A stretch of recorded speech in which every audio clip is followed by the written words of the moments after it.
Welcome back to the channel. और बिना time waste किए आज की वीडियो को शुरू करते हैं। तो इस वीडियो को बेसिकली मैंने 2 पार्ट्स में डिवाइड किया हुआ था, जिसका पार्ट 1 मैंने बनाया हुआ है ऑलरेडी, जिसको यहाँ कहीं आप कार्ड्स में जाके देख सकते हो। उसकी लिंक मैंने यहाँ टैग कर दी है। वीडियो का टॉपिक बेसिकली था टेस्टोस्टेरोन। तो पार्ट 1 में मैंने डिस्कस किया था कि कैसे साइंस होते हैं, सिम्टम्स होते हैं आपकी बॉडी के लो टेस्टोस्टेरोन लेवल्स के। और इस वीडियो में जो कि सेकेंड पार्ट है, मैं यहाँ डिस्कस करूँगा कौन से ऐसे नेचुरल तरीके हैं जो आप फिक्स कर सकते हो अपने टेस्टोस्टेरोन लेवल्स को ऊपर लाने के लिए। तो चैनल पे नए हो तो सब्सक्राइब कर देना, बेल नोटिफिकेशन आइकन दबा देना, वीडियो को लाइक कर देना और कमेंट सेक्शन में अपने ओपिनियन ज़रूर देना। तो लेट्स स्टार्ट। तो इस वीडियो में आगे बढ़ने के पहले मैं फिर से आपसे बोलता हूँ कि पार्ट 1 जाके ज़रूर देखना, जहाँ मैंने साइंस और सिम्टम्स डिस्कस किए हैं, क्योंकि उससे आपको क्लैरिटी मिल जाएगी कि आप कहीं उस प्रॉब्लम से गो थ्रू तो नहीं कर रहे हो। तो अगर आपने पार्ट 1 देख लिया है तो साइंस और सिम्टम्स, अगर आपको ऐसा लग रहा है कि आपके अंदर भी वो साइंस और सिम्टम्स हैं, तो सबसे पहले आप जाके अपना ब्लड टेस्टोस्टेरोन लेवल चेक करवाइए, सीरम चेक करवाइए, सीरम लेवल चेक करवाइए। उससे आपको आइडिया हो जाएगा कि आपका ब्लड टेस्टोस्टेरोन किस लेवल पे, मतलब लो है या बिलो रेंज जा चुका है या बहुत ही कम जा चुका है। तो आपको वो एक आइडिया लग जाएगा। उसके बाद इस वीडियो पर आप आइए और इस वीडियो में बताई हुई जो भी चीज़ें हैं ये नेचुरल हैं, ये लाइफस्टाइल ओरिएंटेड है। हाँ, एंडिंग में मैं आपको कुछ सप्लीमेंट्स ज़रूर बताऊंगा जो डायरेक्टली एंड इनडायरेक्टली आपके टेस्टोस्टेरोन लेवल्स को बूस्ट करने में आपकी हेल्प ज़रूर करते हैं। और बहुत कॉमन सप्लीमेंट्स हैं और ट्राइड एंड टेस्टेड सप्लीमेंट्स हैं। बट आई वुड रिकमेंड कि जो मैं पहले लाइफस्टाइल चेंजेस आपको बता रहा हूँ वो आप अडॉप्ट करें, क्योंकि अगर वो नहीं करेंगे, सिर्फ सप्लीमेंट्स खाएंगे, सप्लीमेंटेशन लेंगे, आपकी कोई हेल्प नहीं होने वाली। फंडामेंटली यू हैव टू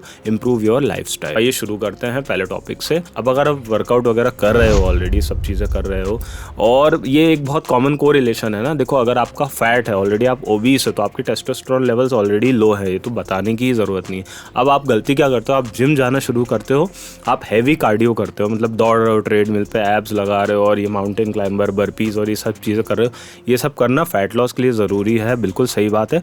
इसके साथ साथ लेकिन आपको हैवी लिफ्टिंग करनी है, आपको कंपाउंड मूवमेंट ज़रूर करने हैं, जो कि फॉर एग्जांपल बेंच प्रेस होती है, डेड लिफ्ट्स होती है, स्क्वाट्स होती है। ज़रूरी नहीं है कि हैवी करना है, बट आपको वो मूवमेंट्स करना है जिसमें कि कंपाउंड मूवमेंट क्या होता है, जिसमें कि एक से ज़्यादा जॉइंट इन्वॉल्व होते हैं। जब आप बेंच प्रेस यूँ करते हो तो आपका एल्बो जॉइंट इन्वॉल्व हो रहा है, आपका शोल्डर जॉइंट इन्वॉल्व हो रहा है, एक से ज़्यादा जॉइंट इन्वॉल्व हो रहा है, वो कंपाउंड मूवमेंट्स होते हैं। तो आपको वो ज़रूर इंक्लूड करना है। उससे क्या होता है, आपके ग्रोथ हार्मोन्स बूस्ट होते हैं, टेस्टोस्टेरोन भी आपका बूस्ट होता है। अगर आप फैट लॉस करते हो और सिर्फ कार्डियो करते हो तो उल्टा ही आपको एक्चुअली लॉन्ग टर्म में नुकसान दे सकता है, क्योंकि ये अपने आप में एक अलग टॉपिक है वैसे, बट मैं ब्रीफ में बता देता हूँ। क्योंकि होता क्या है कि आपके हार्मोन जो प्रोडक्शंस हैं उसको ये ड्रास्टिकली डिक्रीज़ कर देता है, उसका लेवल जो है बहुत बुरी तरह गिरा देता है आपके हार्मोन्स का। अगर आप सिर्फ फास्टिंग कर रहे हो, डाइटिंग कर रहे हो, कैलोरीज इनटेक पे आपका फोकस बहुत ज़्यादा है, और जो कि अच्छी बात है, वो ज़रूरी है, लेकिन it's important to eat right, it's not important to eat less, है ना। ये बात हमेशा आप ध्यान रखो। और कार्डियो वगैरह एक्सेसिवली करते हो तो आपका अल्टीमेटली लॉन्ग टर्म में नुकसान ही होने वाला है, ठीक है। उस टॉपिक में मैं कभी और आऊँगा, बाद में आऊँगा। लेकिन इवेंचुअली आपके हार्मोन्स का जो प्रोडक्शन और मेंटेनेंस है उसको भी अफेक्ट करता है। इसलिए always focus on lifting heavy, क्योंकि उसका दूसरा फ़ायदा ये भी है कि आपका मेटाबॉलिज्म बूस्ट करता है। When you lift heavy your muscle breaks down, और मसल फाइबर को रिपेयर करने के लिए जो एनर्जी, न्यूट्रिशन, टाइम, पूरे टाइम आप सो रहे हो तो भी वो मसल रिपेयर हो रहा है, मतलब उसको एनर्जी, वो कैलोरीज कंज्यूम कर रहा है। तो आपका जो बॉडी का मेटाबॉलिज्म है ना, वो अच्छा होता है, वो बूस्ट होता है। तो इवेंचुअली फैट लॉस में तो वो आपको हेल्प करेगा ही, और बेटर सस्टेनेबल फैट लॉस में आपको हेल्प करेगा। साथ ही साथ आपके जो हार्मोन्स हैं उनको भी अच्छे से मेंटेन करने में आपकी हेल्प करेगा। सेकेंड पॉइंट पे आता हूँ, जो कि है स्लीप।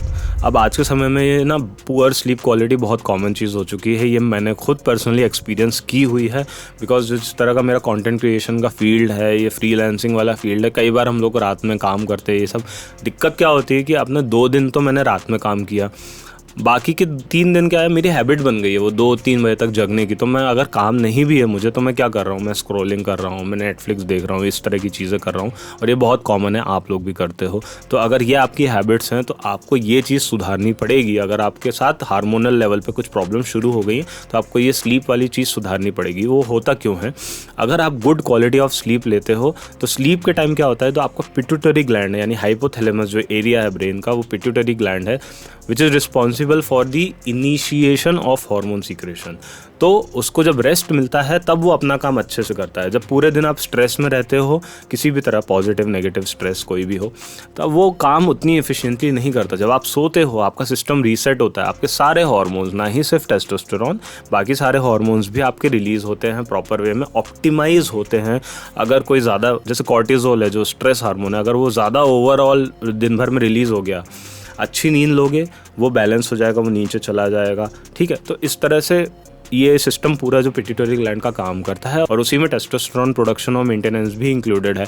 मान लेते हैं आपने पिछले पॉइंट को सुन के आपने वर्कआउट तो बहुत अच्छा किया, तगड़ा वर्कआउट किया, सब कुछ अच्छा किया, बट अगर आपकी रेस्ट अच्छा नहीं है, आपकी स्लीप अच्छी नहीं है, रिकवरी अच्छी नहीं है, तो आपको उस पॉइंट से भी फ़ायदा नहीं मिलेगा, और आपका हार्मोन जो है टेस्टोस्टेरोन वो ड्रास्टिकली ड्रॉप होता जाएगा, और आपको ये रियलाइज़ नहीं होगा। जब रियलाइज़ होगा ना तो बहुत ज़्यादा देर हो चुकी है, क्योंकि पॉइंट ऑफ नो रिटर्न पे चले जाओगे। लेट नाइट की जो स्क्रॉलिंग है उसको ख़त्म करो, अपने सिस्टम को ऐसा बनाओ जैसे रात हो गई है अगर बहुत ज़्यादा, तो लाइट्स डिम कर दो। You can read books, book reading is a very good habit going before bed. By the way मैं नहीं करता हूँ, but I am just telling someone who can read, they should read. I often meditate whenever I feel like too much is in my head and I'm not able to sleep. I try to meditate, which is easier for me. I just sit down, meditate, or you can rest as well and you can meditate. तो जब आप rest कर रहे हो, आप meditate कर रहे हो, आप you are breathing very slowly, you are consciously breathing. इस पर भी मैं डिटेल में कभी बात करूँगा, बहुत प्यारा टॉपिक है ब्रीदिंग का।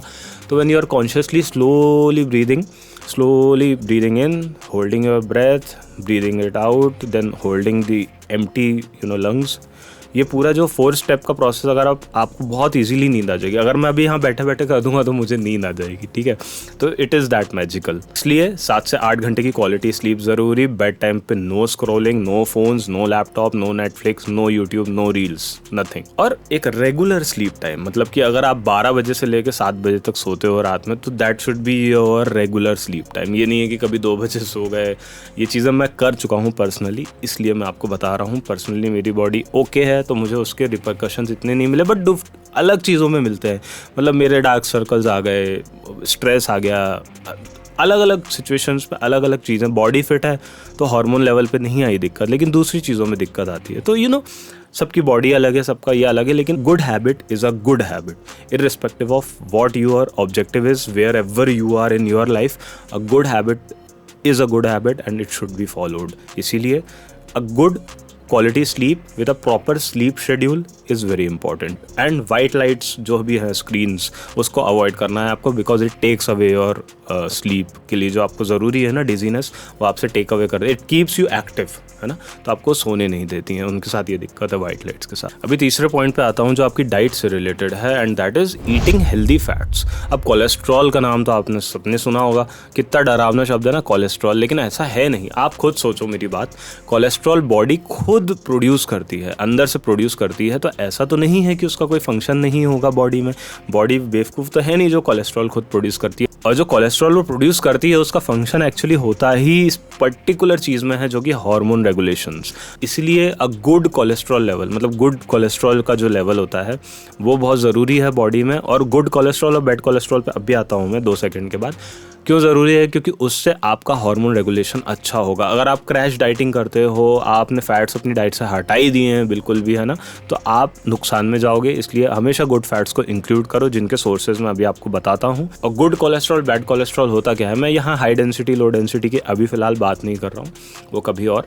लेकिन गुड और बैड कोलेस्ट्रॉल बेसिकली डिपेंड करता है कि आप क्या सोर्स फैट का खा रहे हो, उससे क्या कोलेस्ट्रॉल बन रहा है। फॉर एग्जांपल, अगर आप चीप ऑयल्स खाते हो, बाहर का स्ट्रीट फूड खाते हो, ओवर प्रोसेस्ड खाना खाते हो, फॉर एग्जांपल चीज़ वगैरह, चीज़ मॉडरेट खाओ, कोई दिक्कत नहीं है। एक आध स्लाइस आपने खा लिया सैंडविच में, कोई दिक्कत नहीं है। बट वो जो pizzas and burgers and all this form of, it's all about what form you are eating in.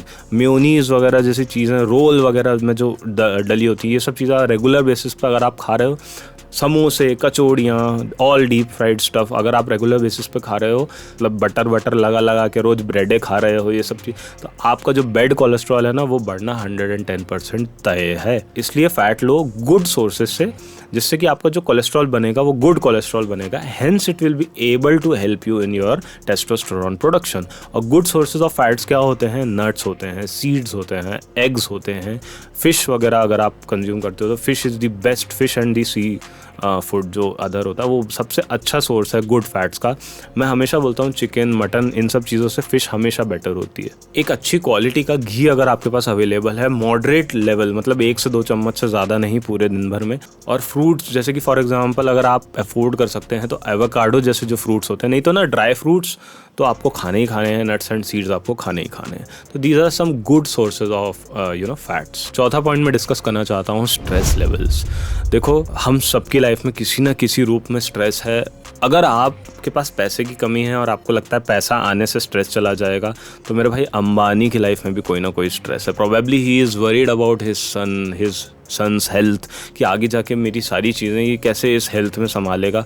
Everyone has different kind of stress, ठीक है, हर इंसान का अलग अलग स्ट्रेस होता है। आपको लग रहा है पैसे से सब सॉल्व हो जाएगा, जिसके पास पैसा है उसे लग रहा है इंसान कोई होता मेरे जीवन में, है ना। तो ये आपको समझना ज़रूरी है कि जब तक लाइफ है तब तक स्ट्रेस रहेगा। और आपका काम क्या है as a human being? You have control over your mind, so you should control your mind and make yourself stress free. कोशिश करें आप ज़्यादा से ज़्यादा अपने आप को स्ट्रेस फ्री रखने का। हम सबकी लाइफ में स्ट्रेस आता है, बोलना आसान है, हो सकता है ये वीडियो बनाने के 2 घंटे बाद मैं खुद किसी स्ट्रेस में चला जाऊँ, या शायद हो सकता है मैं खुद किसी स्ट्रेस से आके ये वीडियो बना रहा हूँ। लेकिन सवाल ये नहीं है कि स्ट्रेस नहीं आएगा, सवाल ये है कि स्ट्रेस आता है तब आप क्या करते हो। जब स्ट्रेस आता है आपकी लाइफ में, then you should have some escape points in your life, जो आप करके, जैसे मैं अभी डिस्कस करूँगा, जिनमें से आपको जो भी अपीलिंग लगता है आप कर सकते हो। वो चीज़ें फॉलो करके आप अपनी लाइफ से स्ट्रेस को पहले कम करो, क्योंकि स्ट्रेस ज़्यादा होता है, कॉर्टिसोल और सेरोटोनिन जैसे जो हार्मोन्स हैं वो ज़्यादा प्रोड्यूस होते हैं, which are direct enemies to your good hormones. For example जो टेस्टोस्टेरोन, GH ग्रोथ हार्मोन्स, और ये जो फॉर एग्जांपल डोपामीन वगैरह जो भी गुड हार्मोन्स है ना, उनके ये डायरेक्ट एनिमी होते हैं। तो आपको इनका कंट्रोल करना है लेवल। देखो, हमारी जो बॉडी है ना, हमारा जो माइंड है, उसका एक नेचर होता है to prioritise things which are important for survival. For example जैसे एक बहुत नॉन क्लिनिकल हेयर लॉस का टाइप होता है, जो सिर्फ और सिर्फ इसलिए होता है क्योंकि ब्लड फ्लो कम हो जाता है स्कैल्प में। तो वो क्यों होता है? क्योंकि या तो आपके ब्लड की क्वालिटी पुअर हो गई है, या आपकी लाइफ वही लेथार्जी और वो वाली हो गई है, नॉन जेनेटिक अगर हेयर लॉस है। तो वो क्यों होता है? क्योंकि वो जो ब्लड आपके स्कैल्प तक जाना चाहिए था वो वहाँ तक जा नहीं रहा है, वो दूसरे पार्ट में। आपका हार्ट इंपॉर्टेंट है, आपका ब्रेन इंपॉर्टेंट है, आपकी फॉर एग्जांपल जो इंटरनल ऑर्गन्स हैं वो ज़्यादा इंपॉर्टेंट है बजाय आपके बालों के, है ना। तो सबसे पहले क्या होता है, वहाँ से स्कैल्प से सप्लाई कम हो जाती है ब्लड की, इस तरह से। मतलब ये एक एग्जांपल दे रहा हूँ मैं, बॉडी का नेचर क्या होता है। यहीं इंटरनली भी होता है, टेस्टोस्टेरोन हुआ, ग्रोथ हार्मोन्स हुए, ये सब चीज़ें ना एक लग्जरी हार्मोन है। डोपामीन हुआ, ये लग्जरी हार्मोन्स हैं। लेकिन उसके अलावा भी कई ऐसी चीज़ें हैं जो बहुत नेसेसरी हैं बॉडी में अंदर, जो हमारे इंटरनल फंक्शंस के लिए हैं। तो उसमें क्या होता है कि अगर आपके नेगेटिव हार्मोन्स का प्रोडक्शन ज़्यादा हो रहा है, आप समझो इस बात को, कॉर्टिसोल वगैरह का, जो होता किससे, कंटिन्यूस, अगर आप एंग्जाइटी में हो, कंटिन्यूस किसी लॉन्ग टर्म डिप्रेशन से आप गो थ्रू कर रहे हो, बहुत ज़्यादा ओवर थिंकिंग करते हो, अगर आप, बाय द वे लगभग इनमें से सब चीज़ें मैं कर चुका हूँ इसलिए बता रहा हूँ। तो अगर इनमें से ये चीज़ें आप करते हो तो होता क्या है कि जो आपका जो बैड हार्मोन प्रोड्यूस हो रहा है, देखो कैपेसिटी और टाइम तो उतना ही है बॉडी और माइंड के, आपके पिट्यूटरी ग्लैंड के पास, अगर ज़्यादा अच्छे से बात करें तो होगा क्या, आपके जो लग्जरी हार्मोन्स है ना, वो उनको प्रोड्यूस करने की प्रायोरिटी कम कर देगा।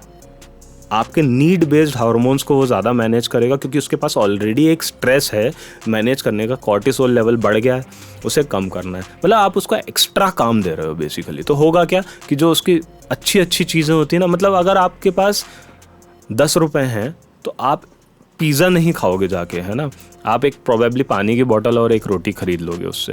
तो यही होता है बेसिकली आपकी बॉडी में भी। तो आपको अपने जो स्ट्रेस को है वो कम रखना है, कॉर्टिसोल लेवल्स को कम रखना है, बैड हार्मोन्स को कम रखना है, जिससे कि जो गुड लग्जूरियस हार्मोन्स हैं, लग्जूरियस हार्मोन्स अच्छे प्रोड्यूस होंगे, आपकी बॉडी और माइंड खुद लग्जूरियस फील करेगी। अगर आपकी बॉडी और माइंड लग्जूरियस फील करेगी, you will feel luxurious and world around you will B luxurious. That is how it works. इसलिए कुछ चीज़ें मैं बता रहा हूँ। मेडिटेशन कर सकते हो, वॉकिंग करा करो। अगर आप किसी भी स्ट्रेस में हो, just go out and walk, ठीक है। Put your good songs playlist, go out and walk. Deep breathing practice किया करो, जो मैंने पिछले पॉइंट में बात की थी, उसके बारे में डेडिकेटेड वीडियो बनाऊंगा। बहुत अच्छे अच्छे टॉपिक है, इसलिए सब्सक्राइब ज़रूर कर लेना भाई, आपको 100% हेल्प मिलेगी अपनी लाइफ में। डीप ब्रीदिंग आप करिए, जो मैंने आपको 4 स्टेप फार्मूला पहले एक बताया था रफ में कि स्टॉप, ये जो 4 स्टेप्स हैं, इनहेल, स्टॉप, एक्सहेल, स्टॉप, ये 4 स्टेप्स, इनको आपको स्लो वे में ज़रूर से ट्राई करना है, आपको बहुत रिलीफ मिलेगा। मुझे तो पर्सनली मिला है भाई। और ट्रैवल, अगर आपके पास थोड़ा पैसा है, थोड़ा आपके पास टाइम है, स्पेस है, एनर्जी है, तो ट्रैवल ज़रूर करिए, चीज़ों को एक्सप्लोर करिए, अलग अलग जगहों को एक्सप्लोर करिए, अलग अलग लोगों से मिले, अलग अलग। जब मैं फॉर एग्जांपल जब मैं चेन्नई में था, मैं बीटेक कर रहा था, वो एक ट्रैवल भी नहीं था, मैं तो पढ़ने गया था सिर्फ, लेकिन वहाँ मैं इतने सारे लोगों से मिला। मेरा जम्मू कश्मीर में दोस्त है, मेरा गुजरात में दोस्त है, मेरा केरला में दोस्त है, मेरा तमिलनाडु में दोस्त है, मेरा आंध्रा में दोस्त है, मेरा तेलंगाना में भी अब तो दोस्त है, छत्तीसगढ़ में है, सिक्किम में है, मिज़ोरम में है, राजस्थान में है। that is beautiful, you know, because when you meet different kind of people, you explore different kind of mindsets। आपका माइंडसेट भी ब्रॉड होता है, और आपकी लाइफ में ना छोटी छोटी जो चीज़ें होती है ना, जिससे आप तनाव में आते हो, वो चीज़ें आप एक्चुअली अपने आप ही इग्नोर करने लगते हो, because you have bigger things to understand in life. इसलिए अगर अपॉर्चुनिटी मिलती है तो ट्रैवल ज़रूर करना। और इस पॉइंट में यही बोलूँगा एंड में, भाई अपने बारे में सोचो। देखो 4 लोग क्या कहेंगे, कुछ फ़र्क नहीं पड़ता, क्योंकि no one gives a shit about you. You have to think about yourself. If you will think about yourself, people around you will be happier, ठीक है। अगर अपने बारे में नहीं सोचोगे, ज़्यादा लोगों के बारे में सोचोगे, जो आपके आसपास के लोग हैं ना, वो भी आपसे स्ट्रेस में आने लगेंगे। इसलिए first think about your self, stay happy, stress free रहो, खुश रहो, अपनी लाइफ को पॉजिटिवली जियो। तुम्हें ज़रूरत ही नहीं पड़ेगी लोगों को कन्विंस करने की, उन्हें खुश करने की, अपने आप लोग खुश रहेंगे। और जो खुश नहीं है तुम्हारी खुशी में, तो उसका वैसे भी तुम्हारी लाइफ में क्या काम है। अभी लास्ट में यहाँ पॉइंट डिस्कस करने जा रहा हूँ, जो कि बहुत कॉमन पॉइंट है, और मुझे लगता है कि 80% लोग इसमें डेफिशिएंट हैं। That is vitamin D and sunlight. Once again I can relate to this. Sunlight consumption मेरा बहुत लेस रहता है, क्योंकि मेरा अंदर का काम है स्टूडियो का और ये सब चीज़ें। तो मैं क्या होता है कि सुबह सुबह, अब जैसे गर्मी है, अभी सुबह सुबह मैं उठ के सनलाइट कंज्यूम ही नहीं कर पाता हूँ। मतलब बिकॉज अगर गर्मी है तो you have to consume sunlight before 8 AM। उसके बाद तो आप सनलाइट कंज्यूम ही नहीं कर सकते। विंटर्स में तो फिर भी थोड़ी बहुत हो जाती है, क्योंकि दिन में चले जाते हैं अपन लोग बाहर, तो हो जाती है कंज्यूम सनलाइट थोड़ी बहुत, बट समर्स में इट इज़ वेरी डिफ़िकल्ट, ठीक है। आयरन ही है कि समर में सन बहुत ज़्यादा होता है, सनलाइट बहुत ज़्यादा होती है, हीट इतनी होती है, सब कुछ होता है, अबंडेंस है। और विटामिन डी जो है ना, वो अपने आप में एक हार्मोन की तरह बॉडी में काम करता है, और टेस्टोस्टेरोन लेवल में बहुत ज़्यादा इंपॉर्टेंट है। मतलब मुझे लगता है मोस्ट इम्पॉर्टेंट सप्लीमेंट है विटामिन डी, या यू बोलो मोस्ट इम्पॉर्टेंट विटामिन है डी विटामिन जो है। अगर आप मॉर्निंग पर्सन हो तो मुझे लगता है आपको डिफ़िकल्टी नहीं होती होगी, बट मॉर्निंग पर्सन में भी ज़रूरी ये है कि आप बाहर निकलो। मॉर्निंग पर्सन हो, घर में उठ गए हो, घर में ही सब कुछ कर रहे हो, ये सब चीज़, उसके तो विटामिन डी आपका नहीं अच्छा रहने वाला। बाहर निकलो, सनलाइट लो, वॉक करो। कुछ नहीं है, टाइम नहीं है तो सिर्फ चाय पी रहे हो, बैठ जाओ बाहर जाके चाय पियो, कोई दिक्कत नहीं है। तो आपका विटामिन डी थोड़ा थोड़ा रेगुलेट होता रहेगा, और विंटर्स में तो फिर भी थोड़ा इजी हो जाता है। इसलिए बाहर जाओ, विटामिन डी कंज्यूम करो, सनलाइट लो। और अगर विटामिन डी लेवल्स लो रहते हैं, सनलाइट नहीं कंज्यूम कर पाते, तो विटामिन डी के सप्लीमेंट्स लो। तो मैंने यहाँ डिस्कस कर लिया लाइफस्टाइल से रिलेटेड जो चेंजेस आपको करने हैं। अब मैं यहाँ बात करने वाला हूँ कुछ सप्लीमेंट्स की जो आपको कंज्यूम करने हैं, अगर वो डेफिशिएंट हैं आप उसमें, मिनरल्स एंड सप्लीमेंट्स जो आपको डायरेक्टली हेल्प कर सकते हैं टेस्टोस्टेरोन लेवल प्रोडक्शन के अंदर में। तो सबसे पहले तो विटामिन डी है, जो मैंने आपको समझा दिया, ज़्यादा उसको नहीं खींचूंगा अभी। विटामिन डी सप्लीमेंट अगर लो, अगर डेफिशिएंट हो तो। अगला है जिंक। जिंक बहुत ज़्यादा इंपॉर्टेंट सप्लीमेंट है when it comes to your testosterone production, क्योंकि वो आपके ब्लड में फ्री टेस्टोस्टेरोन जो है, जो कि एक्चुअली गुड है, मतलब जो कि यूटिलिटी वाला है, फ्री टेस्टोस्टेरोन लेवल बढ़ाता है और आपके जो स्पर्म की ओवरऑल क्वालिटी है उसको भी इंक्रीज करता है। Magnesium is again very important supplement. मैंने अभी रिसेंटली कंज्यूम किया, मेरे को स्ट्रेस था, एंग्जाइटी थी, मेरी स्लीप साइकिल फक्ड अप हो गई थी। और मैग्नीशियम कंज्यूम करने से सबसे ज़्यादा फ़ायदा ये होता है, इट रेगुलेट्स योर स्लीप। मैं रात में कंज्यूम करता था सोने के पहले, तो it helped me regulate my sleep a lot. आपकी स्लीप रेगुलेट रहेगी, आपकी लाइफ में स्ट्रेस कम रहेगा, एंग्जाइटी कम रहेगी, रिलैक्स्ड रहोगे, इवेंचुअली आपका टेस्टोस्टेरोन लेवल भी अच्छा रहेगा। और चौथा मैं बात करना चाहता हूँ शिलाजीत के बारे में, जो बहुत कॉमनली बात की जाती है जिसके बारे में। शिलाजीत ऐसा सप्लीमेंट है जो डायरेक्टली आपके टेस्टोस्टेरोन लेवल को नहीं इम्पैक्ट करता है। अगर आप शिलाजीत खाते हैं तो ऐसा नहीं है कि आपका टेस्टोस्टेरोन लेवल बढ़ जाता है सीधों से खाने से। शिलाजीत खाने से आपके जो अंदर एटीपी जनरेशन है ना वो बढ़ता है। जो एटीपी जनरेट होते हैं मतलब आपको ज़्यादा एनर्जी मिलती है। When you will feel more energetic to do things then you will be able to do things जो मैंने पहले बात करी है, सारी चीज़ों की बात करी है। For example lifting heavy, improving your sleep cycle for example, ये सारी चीज़ें जो हैं, हर चीज़ में एनर्जी चाहिए। समय से सोने और समय से उठने के लिए भी एनर्जी चाहिए, मैं आपको ये बता देता हूँ। तो अगर आप ऐसी कोई वीकनेस फील कर रहे हो अंदर ही अंदर, it's not just about sexual health और something like that. Overall shilajit जो है उसको बेचा वैसे जाता है because it's easier to sell it like that, कि सेक्शुअल हेल्थ सप्लीमेंट बना के उसको बेच रहे हैं, बट उसका काम कुछ नहीं होता है। It just increases your ATP production. ATP production बढ़ाता है थोड़ा बहुत, तो आपको फील होता है कि आप तो whatever you are doing you will be able to do it better. जितनी भी बातें मैंने आपसे शेयर करी हैं, अगर आपको अभी लग रहा होगा ना कि मैं इनको अप्लाई कर लेता हूँ मेरी लाइफ अच्छी हो जाएगी, बट अगर आप इनमें से बताई हुई चीज़ें जो मैं अभी बता रहा हूँ एंडिंग में ये कर रहे हो ना, तो boss nothing can help you in this world. ना वो चीज़ें आपकी हेल्प कर सकती हैं जो मैंने अभी बताई, ना कोई डॉक्टर आपकी हेल्प कर सकता है, ना कोई सप्लीमेंट आपकी हेल्प कर सकता है। और अगर आपकी लाइफ में ये चीज़ें एक्सेसिवली इन्वॉल्व हैं तो इन चीज़ों पे पहले वर्कआउट करिए आप, विच इज़ एक्सेसिव ड्रिंकिंग। अगर आप बहुत ज़्यादा ड्रिंक करते हैं, आपको हर वीक हर हफ्ते 3 से 4 बार आपको कोई ना कोई ड्रिंक चाहिए, या वीकेंड पे भी अगर ड्रिंक करते हो तो एकदम ऐसे बिल्कुल लेट के हो जाते हो, तो वो सब चीज़ें गलत हैं। एक्सेसिव स्मोकिंग, डेली अगर आप स्मोक करते हो, अब स्मोकिंग एक ऐसी चीज़ है, आइदर यू स्मोक और यू डोंट स्मोक, बीच में कुछ होता ही नहीं है। I have never seen someone who smokes monthly, एक बार स्मोक करता है कोई। All this is foolishness. अगर आप स्मोक करते हो तो आप करते हो, नहीं करते हो तो नहीं करते हो। तो reduce your smoking, try to reduce your smoking. Nicotine वगैरह के गम्स आते हैं, आप वो कंज्यूम कर सकते हो to suppress that urge and all those things you can try, but reduce smoking if you are. Junk food, regularly junk food खाना, बाहर का ही खाना खाना, फ्राइड खाना खाना, रोल्स और मेयोनीज़ और ये सारी चीज़ें, समोसे या कचौड़ियाँ और ये सारी चीज़ें, मिठाइयाँ एक्सेसिवली खाना, इन सब चीज़ों को कंज्यूम करते हो रेगुलर बेसिस पे, तो ना कोई विटामिन आपकी हेल्प कर सकता है, ना कोई मिनरल आपकी हेल्प कर सकता है, ना कोई वेट लिफ्टिंग आपकी हेल्प कर सकती है, कुछ भी आपकी हेल्प नहीं कर सकता। कांस्टेंट स्ट्रेस में अगर आप रहते हो, ये बहुत डिफ़िकल्ट है क्योंकि अपना कंट्रोल नहीं होता इसके ऊपर, लेकिन इस पर भी आपको काम करना है और अपने स्ट्रेस लेवल्स को ओवरऑल लो करना है and involve yourself in physical activity. जब मैंने भी वर्कआउट वगैरह रेगुलर रूटीन में किया है तो मेरे को इससे ओवरऑल स्ट्रेस कम फील होता है बॉडी में, माइंड में। बट अगर मैं ना लेथार्जी में अगर मान लो कुछ समय के लिए वर्कआउट बंद कर देता हूँ, कुछ कर, तो मेरी लाइफ में स्ट्रेस मुझे ऐसा फील होता है ज़्यादा निकल के आने लगता है सामने। तो ऑलवेज इन्वॉल्व योरसेल्फ इन सम और the other kind of physical activity. कोई स्पोर्ट में इन्वॉल्व करो, कोई जिम वर्कआउट में इन्वॉल्व करो, कुछ भी किसी ना किसी फिजिकल एक्टिविटी में इन्वॉल्व करो। ये वीडियो मैं यहाँ एंड करता हूँ। तो आई होप आपको इस वीडियो से कुछ ना कुछ क्वालिटी आउटपुट मिला होगा, और मिला होगा तो सब्सक्राइब ज़रूर कर देना। मिलता हूँ किसी नई वीडियो में किसी नए इन्फॉर्मेटिव टॉपिक के साथ। Till then take care and good bye.